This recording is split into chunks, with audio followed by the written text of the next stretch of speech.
if you don't mind, we get started here. Sure. Inflation, Mr. President, is Ohioans' chief concern, especially here in the Miami Valley. Our viewers feel it at the grocery store, at the gas pumps, paying their bills, and while they're doing their holiday shopping. Mr. President, people in the Miami Valley want to know, what are you doing to bring down prices for them and their families, and soon? Well, first of all, for working people and middle-class people, it's a big hit. It is. The inflation, at least for the time being, is real. I've done a couple things. One, inflation is way up in terms of energy prices, particularly at the gas pump. And what I did was I was able to, under my authority, release 5 million barrels of oil from the petroleum reserve, which means put more oil on the market, reducing the price of gasoline. Now it's down in your city of Dayton below $2 a gallon now to $2.99, be $3 a gallon, $2.99, and it was, the national average is $3.32. But you're in a situation now where gasoline prices are coming down, and I think they'll come down some more, as a matter of fact, because I've worked with other countries to also release some of their reserves to reduce the price, number one. Number two, with regard to the cost of food for everyday, that's another big area. People walk in the grocery store, particularly meat, poultry, that's where the prices are up a lot. And there's a couple things going on there. Number one, as you well know, over the last several years, a lot of the big operators come in and bought out the small producers and bought out the small the small guys who are moving it from the farm onto your table. And so, for example, Tyson this last quarter made, I think, a little over $1 billion more in profit than before, because they're able to raise prices. There's so few people to compete with. I'm urging the Congress to hold hearings as to the concentration of power in a few hands controlling the food processing side of the equation. And in addition to that, my Build Back Better initiative is designed to really, in fact, look, why is inflation hurt? Inflation hurts badly for the things you need. When the things you need, if inflation in diamonds went up, it wasn't going to cost a lot of people in Miami Valley a whole lot of money. But inflation in food going up, inflation in gasoline going up, inflation in energy going up makes a big difference. And so one of the things to do also, a way to help these folks, is to reduce the cost of living for them on everything from childcare to insulin to the drugs they need, the prescriptions they need, to taking care of the elderly, to Pell Grants, to be able to get people into school. And all those things in my Build Back Better plan reduce the cost of living for average Americans significantly. For example, there was a headline, I'm told, in one of the major papers in your city today, saying that what people really cared about was the cost of childcare, and that 60% of the women who work part-time or didn't work at all would be back at work if they could afford childcare. Well, for example, in this provision of my legislation says you're not going to have to pay more than 7% of your income in childcare. That will save women or parents who have young children and they can't go to work because of that, will save them literally thousands of dollars a year. And so there's a lot of things we're doing that are going to bring down the cost of living for people and how they manage their everyday lives.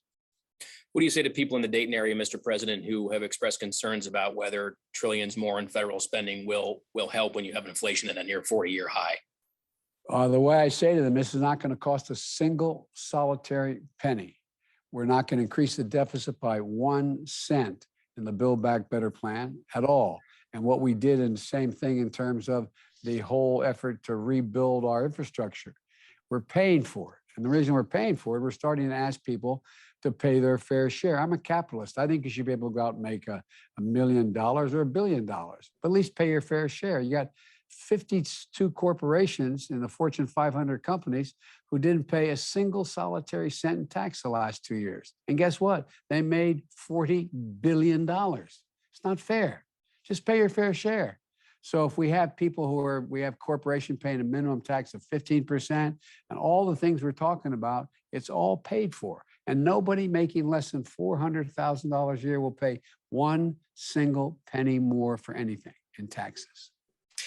Today, Mr. President, marks 1 year since the first doses of COVID vaccines arrived here in Ohio. Your vaccine mandates have suffered some setbacks in court recently. Federal judges have halted 3 of those COVID vaccine mandates. Are you going to back down, or are you going to continue to fight those in court? I'm going to continue to fight those in court. Look, we have when I came to office, there were only 2 million people who have been vaccinated. Since then, we have over 200 million people who have gotten at least 1 dose. And I believe the number is about 156,000, over 150 million, I should say, who in fact are fully vaccinated.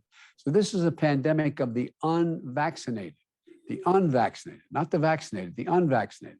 That's the problem. And so everybody talks about freedom and not to have a shot or have a test. Well, guess what? So how about patriotism? How about making sure that you're vaccinated so you do not spread the disease to anybody else? What about that? What's the big deal? What's the big deal of having to take a test once a week to know you can show up to work and you're not causing other people to get sick or your children at home? And what we've done now is we've now provided for vaccines available for people 5 years and up, 5 years and up.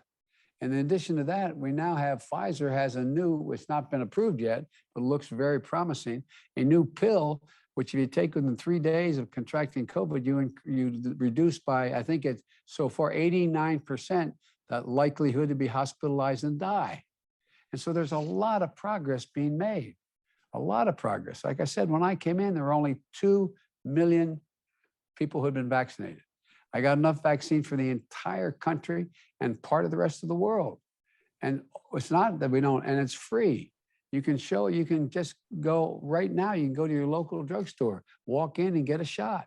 And by the way, if you haven't gotten your booster yet, get the booster. There's overwhelming evidence that it protects you and protects you in an extreme way.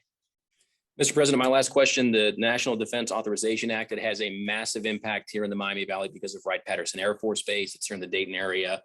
As written, it includes tens of millions for Wright-Pat, including provisions for the Air Force Research Labs and NASIC, among others. Still has to pass the Senate, although I know they did agree to the text of the version the House passed last week. If and when it passes the Senate, will you sign that by the end of the year? Not only sign it, I wrote it. This is submitted by me and the Defense Department. So I hope they pass it. And by the way, we have to begin to focus on the change in defense needs. We have to invest in research and development, supercomputers, the ability to deal with things that we haven't dealt with before, because the world's changing. It's changing in a significant way. We have the finest military in the history of the world. We have to keep it that way.